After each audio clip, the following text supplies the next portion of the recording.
नमस्कार। आइए सुनते हैं मुंशी प्रेमचंद जी के द्वारा लिखी गई कहानी माता का हृदय। माधवी के पति की 22 साल पहले मौत हो चुकी थी। उसके पास कोई धन दौलत नहीं थी और संपत्ति के नाम पर सिर्फ एक बेटा था जो इस वक्त जेल में बंद था। अपने उस घर में वो अकेली पड़ गई थी और उसके आंसू तक पोंछने वाला कोई न था। माधवी ने बड़ी दुख तकलीफ़ों को झेलते हुए अपने बच्चे को पाल पोस कर बड़ा किया था। अगर माँ बेटे को जुदा करने वाली मौत होती तो माधवी सब्र कर लेती और उसके मन में किसी के लिए क्रोध न होता, लेकिन उन्हें जुदा करने वाले तो कोई और ही थे जिनके अत्याचार को सहना उसके लिए मुश्किल हो रहा था। माधवी के मन में बार बार उन स्वार्थियों से बदला लेने का विचार घूम रहा था। माधवी के लिए उसका बेटा ही सब कुछ था, जिसे देखकर उसे ज़िंदगी में आगे बढ़ने का हौसला मिलता था। माधवी का बेटा सुंदर होने के साथ ही बहुत होनहार भी था। माधवी ने उसकी अच्छी परवरिश की थी। उसकी गली के सारे लोग उसके बेटे की तारीफ करते नहीं थकते थे और यहाँ तक कि स्कूल के अध्यापक तक उस पर जान छिड़कते थे। माधवी के बेटे का नाम आत्मानंद था। आत्मानंद से दूसरों की तकलीफ़ें देखी नहीं जाती थी और लोगों की मदद करने के लिए वह हमेशा तत्पर रहता था। उसे देखकर कोई सोच भी नहीं सकता था कि वह कोई अपराध कर सकता है। माधवी भी यही सोचकर तड़पते हुए दिन काट रही थी कि आखिर उसका क्या अपराध था। आत्मानंद में गुणों का भंडार था। वह साहसी, निस्वार्थ और देश प्रेमी होने के साथ साथ कर्तव्य का पालन करने वाला इंसान था। साथ ही वो राजनीति में भी रुचि रखता था। वो बेबाक था और अपने राजनीतिक लेखों की वजह से सरकारी कर्मचारियों की नज़रों में आ गया था। पुलिस भी उसकी हरकतों पर नज़र रखती थी। पुलिस बस एक मौके की तलाश में थी ताकि वो उसे जेल की सलाखों के पीछे डाल सके। जिले में पर एक डाके ने उन सभी लोगों को आत्मानंद को फंसाने का अवसर दे दिया जो उसे पसंद नहीं करते थे। डाके से तार जुड़े होने का हवाला देकर आत्मानंद के घर की तलाशी ली गई, जहां मिले कुछ पत्रों व लेखों को डाके का मुख्य कारण बताते हुए उसे गिरफ्तार कर लिया गया। अपने आरोपों को सिद्ध करने के लिए पुलिस ने कुछ और युवकों को भी गिरफ्तार कर लिया था और आत्मानंद को गिरोह का मुखिया करार दे दिया गया। जिसके बाद महीने भर तक मुकदमा चला और न जाने कहां कहां से पुलिस ने ऐसे झूठे गवाह सामने लाकर खड़े कर दिए कि कोर्ट में आत्मानंद समेत सभी युवकों को दोषी करार दे दिया और 4 साल के कठोर कारावास की सज़ा सुना दी। बेटे की हर सुनवाई में जा रही माधवी ने देखा कि इंसान का चरित्र कितना नीच हो सकता है और वह अपने स्वार्थ के लिए किसी को भी हानि पहुंचाने से नहीं चूकता। अपने बेटे को हथकड़ियों में पुलिस द्वारा जेल ले जाते देख माधवी वहीं बेहोश होकर गिर गई। जिसके बाद कुछ भले लोगों ने उसे तांगे पर बिठाकर घर तक पहुंचाया। माधवी को जब होश आया तो उसे पूरा वाक़या याद आया। अपने इकलौते सहारे से दूर होने का गम उसे खाए जा रहा था, जो उसे एक पल भी चैन की सांस तक लेने नहीं दे रहा था। कोई रास्ता न सूझने पर माधवी ने अपनी वेदना को ही प्रतिशोध में बदलने का फैसला ले लिया और उसके बेटे की यह दुर्दशा करने वालों से बदला लेना ही अपने जीवन का मकसद बना लिया। माधवी के मन में भी प्रतिशोध की ज्वाला धधक रही थी।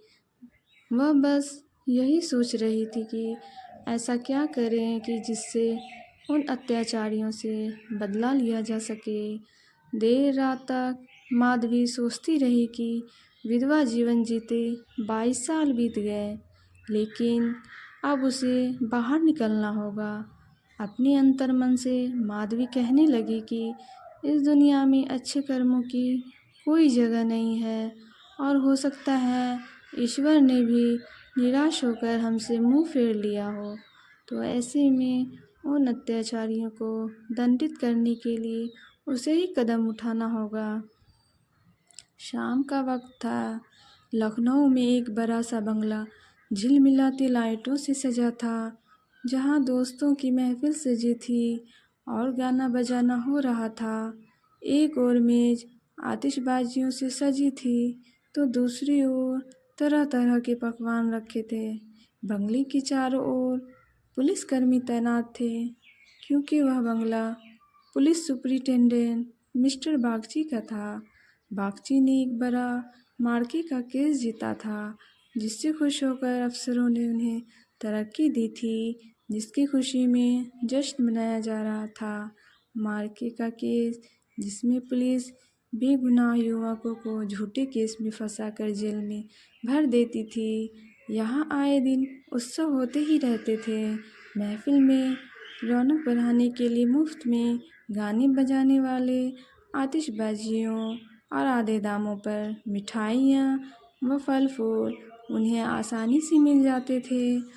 दौड़ धूप करने के लिए सिपाहियों की एक टुकड़ी हर वक्त उनके घर पर तैनात रहती थी। महफिल में गाने बजाने का कार्यक्रम समाप्त होने के बाद मेहमान अब भोजन करने लगे थे।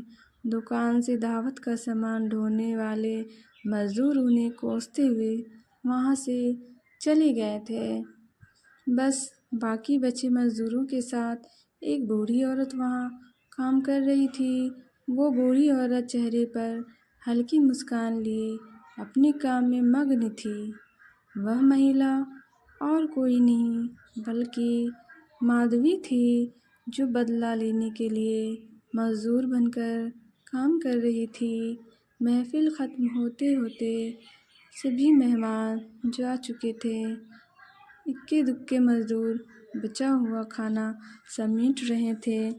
माधवी एक कोने में चुपचाप बैठी हुई एकटक सभी को देखे जा रही थी।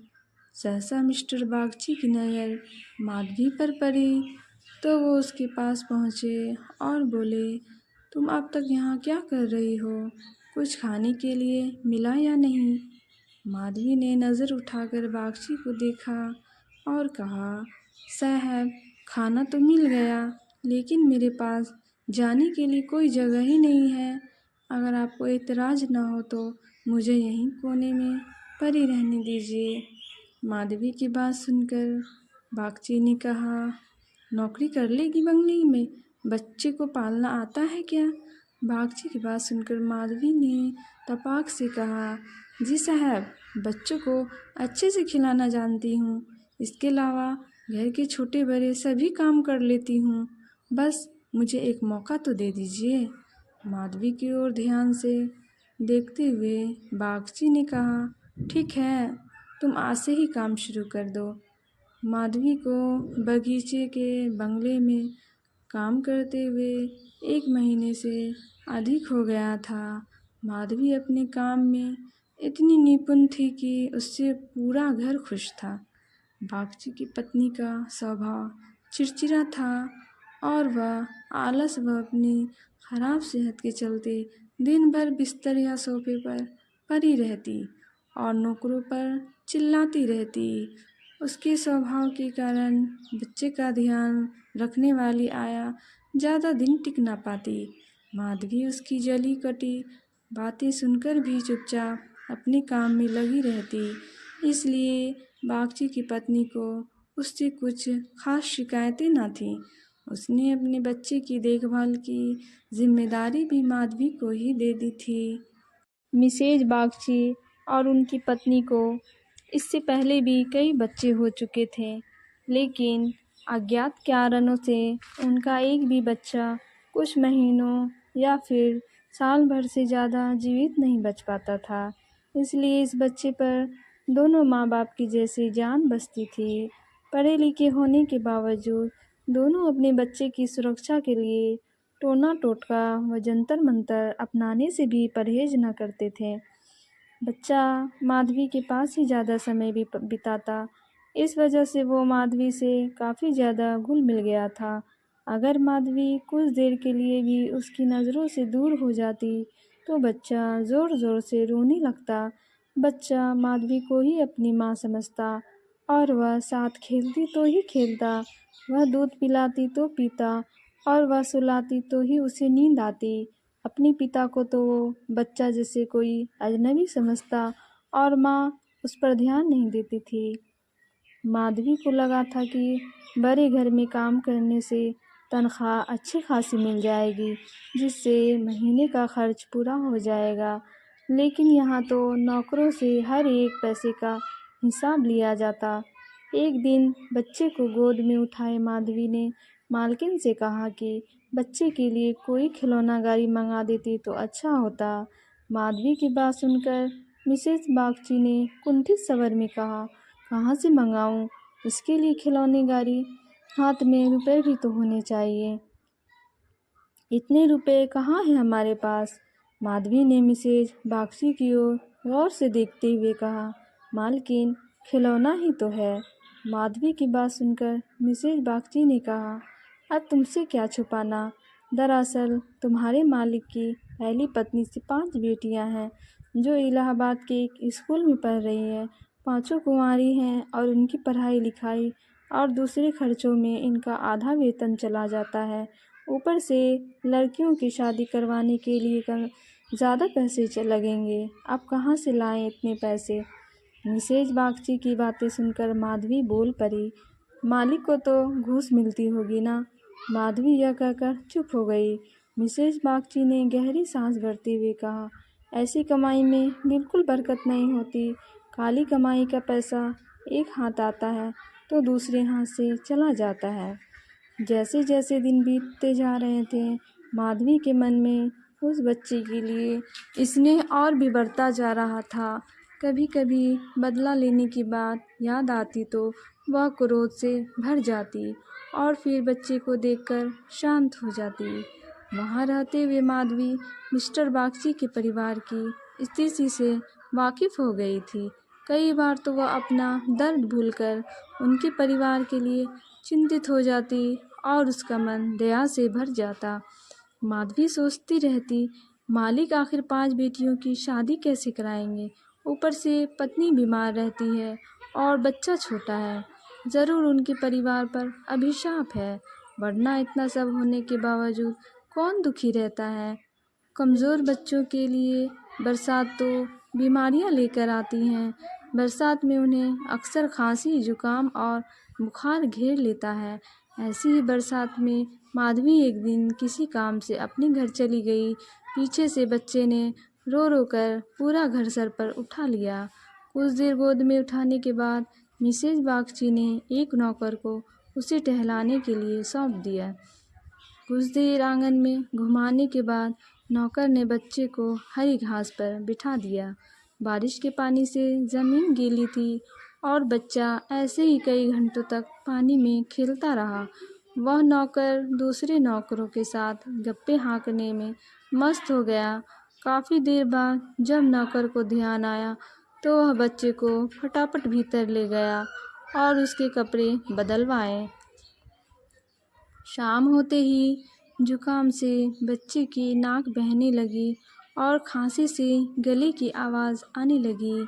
देर शाम जब माधवी बंगले में पहुंची तो बच्चे की हालत देखकर उसका कलेजा फटने लगा। वह बच्चे को लेकर तुरंत मालकिन के पास पहुंची और कहा, देखो ज़रा बच्चे का क्या हाल हो गया है, कहीं इसे सर्दी तो नहीं लग गई। बच्चे की हालत देखकर मालकिन भी हक्की बक्की रह गई, क्योंकि वह ऐसा मंजर पहले भी देख चुकी थी। मिसेज बागची ने तुरंत नौकरों से अलाव जलाने के लिए कहा। मिसेज बागची और माधवी दोनों पूरी रात बच्चे को ठीक करने में जुटी रही। दोनों की आंखों से नींद जैसे कोसों दूर थी। ऐसे में सवेरा कब हो गया दोनों को पता भी ना चला।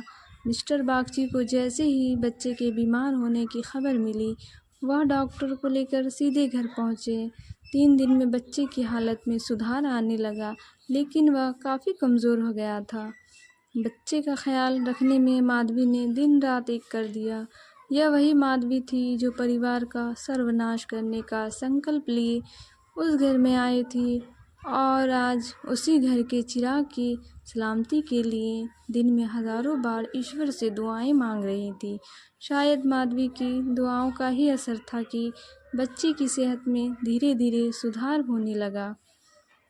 एक सुबह मिस्टर बागची बच्चे के झूले के पास बैठे हुए थे और मालकिन सिर दर्द के कारण चारपाई पर पसरी हुई थी। माधवी पास में ही बैठी बच्चे के लिए दूध गर्म कर रही थी।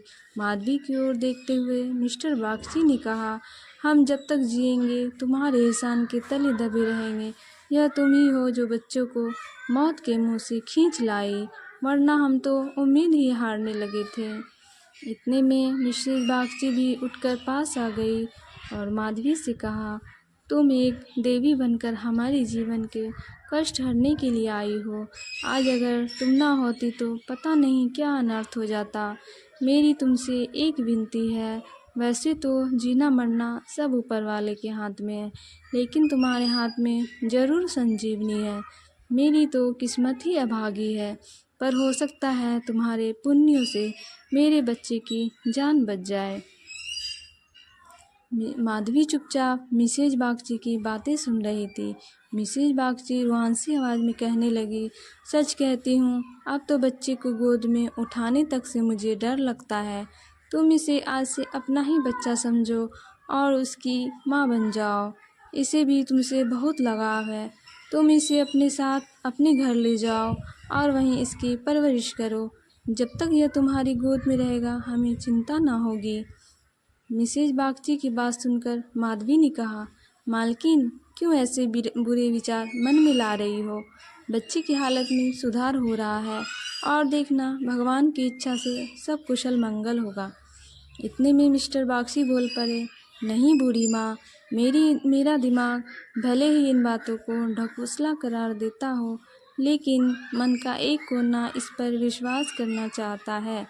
मेरी अपनी माँ ने मुझे पैदा होते ही एक धोबिन को बेच दिया था, क्योंकि मुझसे पहले मेरे 3 बड़े भाइयों की मौत हो चुकी थी।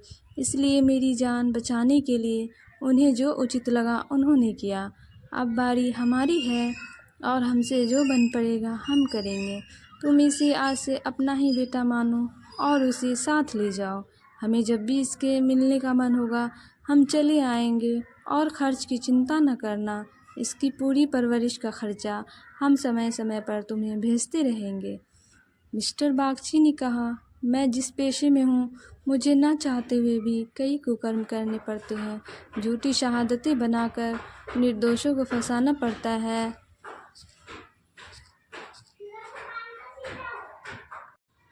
उनके और उनके परिवार की न जाने कितनी बद्दुआएं मेरे सिर पर हैं। मैं जानता हूँ कि बुराई का फल कभी अच्छा नहीं हो सकता, लेकिन मैं लोभ में आ ही जाता हूँ।